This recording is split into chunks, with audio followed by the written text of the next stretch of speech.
It was important that we shot down the drone that went towards the American airbase. This was very clearly Russia testing NATO in Estonia. And we can obviously deduce that that's a retaliation for the consideration of the US sending Tomahawk cruise missiles to Ukraine. We don't know if they've been sent yet or if and when they'll arrive, but clearly they're a factor, and it implies US support for Ukraine. And therefore, Putin will want to have sent a clear message to Trump: be careful. And here you go.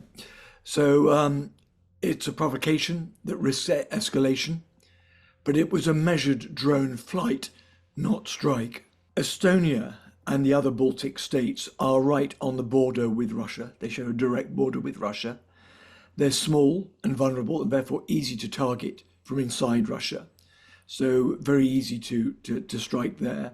It's also where the UK's forward deployed battle group is based. And Putin, who particularly dislikes the UK because we galvanized European support for Ukraine, and we've been very vocal in our criticism of him. So, Estonia was a good target for him for that reason. But it also signifies that he wants the Baltic states back as part of reuniting the former Soviet Union. However, I think at this point of the war in Ukraine, the last thing Putin wants to do is to open a second front, because it would completely sabotage peace negotiations with Ukraine, because NATO would be forced to react, and it would react significantly and robustly against Russia if it did that. Putin is under pressure inside Russia, and it's a fight for his political survival, to be honest. And therefore, what he needs to do is to change the narrative and to position the war in Ukraine not so much about a fight against Ukraine, but the need to defend Russia against NATO. And he's often said that was a provocation. And now if he can trigger a NATO response to a drone strike, then he can justify to his political allies and opponents, as well as to the Russian people, that his actions are justified. So he wants to provoke, but he's risking escalation, and he wants to be careful to avoid escalation. And I'm sure that the drone flight would have been very carefully measured so that America could shoot it down, because if it had attacked an American airbase and caused damage, that would have been a significant act, and it would have absolutely caused escalation.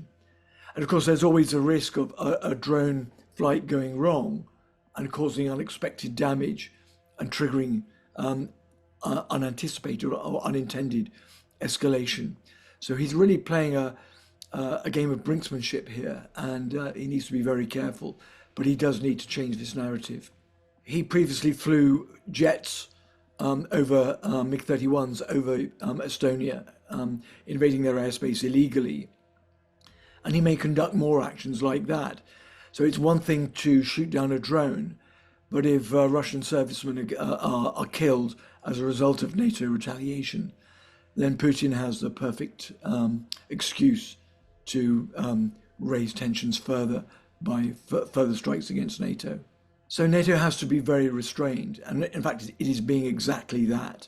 So very measured in its responses, and it very clearly announced that it would shoot down drones that invaded its airspace. And now we're talking about potentially shooting down Russian aircraft that enter NATO airspace. So a very clear warning about the consequences of Russian action, Russian forces not respecting international borders. And it'll be interesting to see how Putin responds to that. And we have to remember that he's a hard man, and he responds to power and strength, not to weakness. So it was important that we shot down the drone that went towards the American airbase. And it'll be important that any more drone incursions into NATO airspace are dealt with. And of course, if a Russian fighter does enter NATO airspace, will we actually shoot it down? That remains to be seen, because when a combat aircraft is shot down, potentially killing a pilot, that's a big escalation. One of the things that we have to do in general, as a response to the way war has evolved in Ukraine, is to not only develop drones, but to develop the means of countering drones. And so we are seeing an unprecedented investment in air defense systems. So take Germany, for example, it's buying the Sky Ranger 30 millimeter air defense cannon, which is very good at shooting down drones. It's buying 600 systems. So that's a huge investment. And that's in addition to the surface-to-air missiles that it already has. So by investing in air defense, we can neutralize that drone threat. And that it's very important that we do that. Because as we've seen in Ukraine, when there are drones everywhere on the battlefield, you just can't maneuver. So air defense is a critical component of force modernization. He's trying to manipulate Trump, clearly, and he's trying to do that all along. He wants Trump to fear him and to fear what Russia will do, because that potentially will strengthen his negotiating position with Ukraine, allowing him to keep the terrain that he's already taken.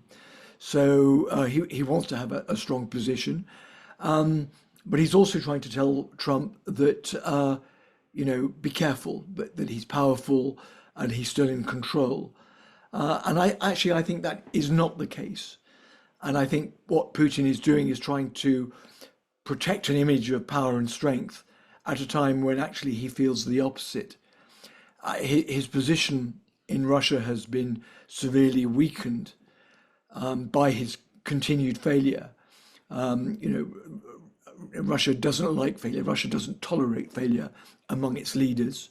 So his political rivals will definitely be, smelling weakness and wanting to capitalize on that.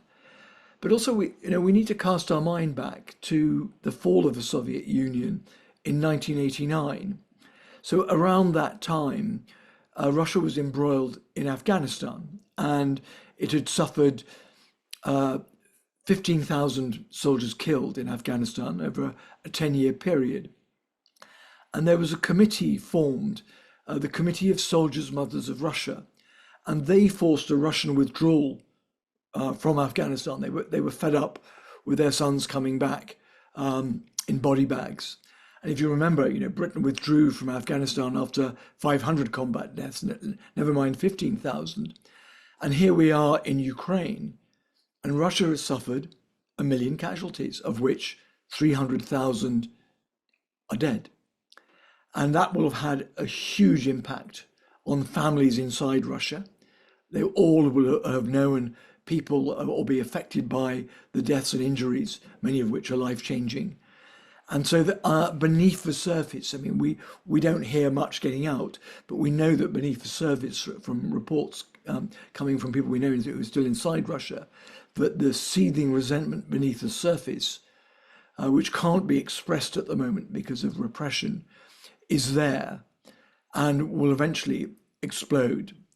And at the same time that this is going on, the Russian economy is under severe pressure. The cost of borrowing has increased.